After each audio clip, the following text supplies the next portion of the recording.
This is Carla Lauter. I'm the editor of AEC Next News, and we are excited to have Aubrey Tucker with us today. He is with ETRO Construction, and I saw earlier this year, actually early last year, a presentation that he gave all about kind of software as a service and where we're going in terms of the digital workflow in AEC. So I thought, considering everybody's having to work from home, whether they like it or not right now, we could kind of discuss a little bit of the impacts on the AEC industry. So Aubrey, do you want to introduce yourself a little bit and talk a little bit more about what your role is at ETRO? Sure. Yeah. So as you heard, my name is Aubrey Tucker. I'm the Director of Innovation and Technology for ETRO Construction. We're based in Vancouver, Canada, and I've been in the industry for a little over 15 years now, with 10 years doing virtual reality and all 15 doing building information modeling. So I've definitely fallen into the geekier side of the AEC work, but my primary focus now with ETRO is building up a cohesive data schema so that we can track construction from design to the finished handover. So that's my focus. That is no small undertaking. Can you tell us some of the challenges of making kind of one, cohesive stream among all of these kind of programs and platforms? Sure. Yeah. So I think for most people who start design with a building information model, the first thing you have is a categorical hierarchy problem. So you start with what's a wall, what are walls made up of, how do you subdivide them? When it goes into construction, it gets even more complicated because different trades take on different pieces of the same element. So there we're having to subdivide further from design, and we're dealing a lot with kind of the legal aspects of what is designed from an intent perspective. So construction documents have certain legal aspects to which they hold. And then in construction, there's a lot of liability on what pieces of the project different trades are buying out. So how you represent all of that in data is very much an unsolved and NP hard problem.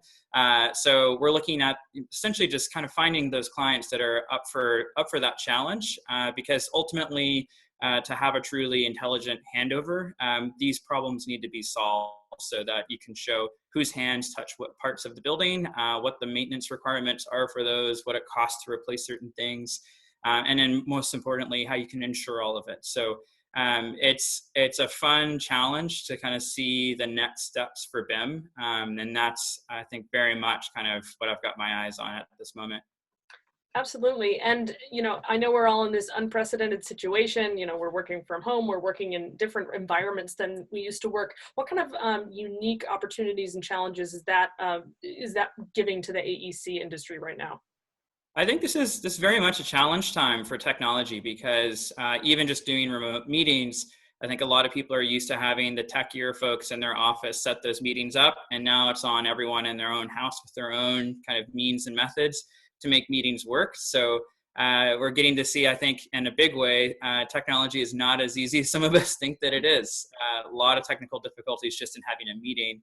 But I think most interestingly for AEC is remote viewing of progress. So how we do reality capture and then how we share that information. So we use the Matterport camera and the Matterport cloud system to show progress. So a lot of our pre-boarding work we're now documenting with the Matterport. And then what's nice about that, measurements can be then taken by those not ever coming to site. So an owner can now view and see where progress is at a certain date. And then they can take measurements if they want to have other design changes or ideas about things that may not have been procured yet. So those are really interesting things for AEC to now be forced to take a look at. And there's a lot of options there too, and limitations. So whether you're using the Matterport camera system or a Lauter camera system, you've got different challenges in terms of how you share the information. So ultimately, I think we want everyone using some form of a SaaS-based web viewer, and then in that, there are other kind of considerations with how do you want to capture commentary. So the Matterport cloud environment does not have a commentary system, so we're using Revisto, which is another really nice platform for that.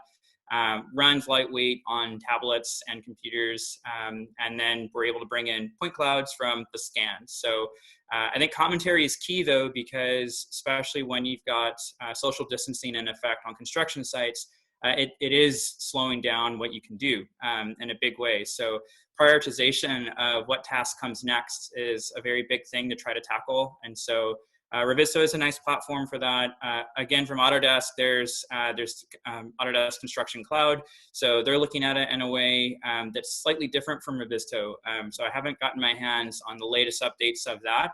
But it's interesting to see what the 360 and Forge platforms are continuing to do from Autodesk's perspective. So there's certainly a lot of option, and I think everyone's going to be forced to look at it now, because otherwise there's no way you're going to get to site. So yeah, those are really interesting things to consider. And do you think, kind of once we go back to, coming on the other side of this situation, kind of approaching getting back to normal, do you think some of the lessons that are being learned during this period of time will continue to be applied to job sites in the future? Or do you think they're just going to go back to the way they were doing it before? I mean, this is the big test. So I think if owners especially enjoy some of this access, this digital access to their projects, it might change the industry for the better in terms of having those reality captures happen at a certain frequency, so that you can actually see construction as it's progressing through, knowing what something's happening at week 30 or week 50. I think these are those moments where, if it works, which is still kind of out for judgment, then I think they're going to be in for good. Some owners already like it. Some owners are geekier than others. But this is definitely a test time for the tech to see if people are going to buy it going forward. Another theme that's come up too is that a lot of people, when they talk to me about VR and things like that, they're just picturing that still as a visualization only tool. But I think that you're kind of touching on some of the ways in which, just any kind of collaborative software can also help us to actually do things throughout the workflow, as opposed to just being let me show you the pretty model and then put it away. Are you seeing kind of the broadening of that understanding? Absolutely. I mean, I think the thing that's interesting about VR for coordination, it definitely puts an incentive to have digitally fabricated components solely so that you can put them into a digital environment and see if they fit.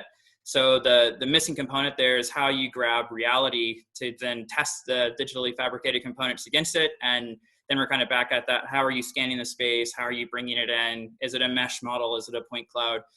So I think all of these are interesting, because for VR, it must run in real time. And so there's a big challenge there with how you work with point cloud files. So interestingly, there's a project with Voltaire and University of Detroit that I'm participating with that's looking at preserving some ruins in Italy. And so we're looking at this problem squarely, because Unreal Engine and Unity both handle point clouds very differently. So you're starting to see kind of some of the development from Minecraft with voxel engines potentially be a medium in which you can grab and then kind of interrogate point cloud.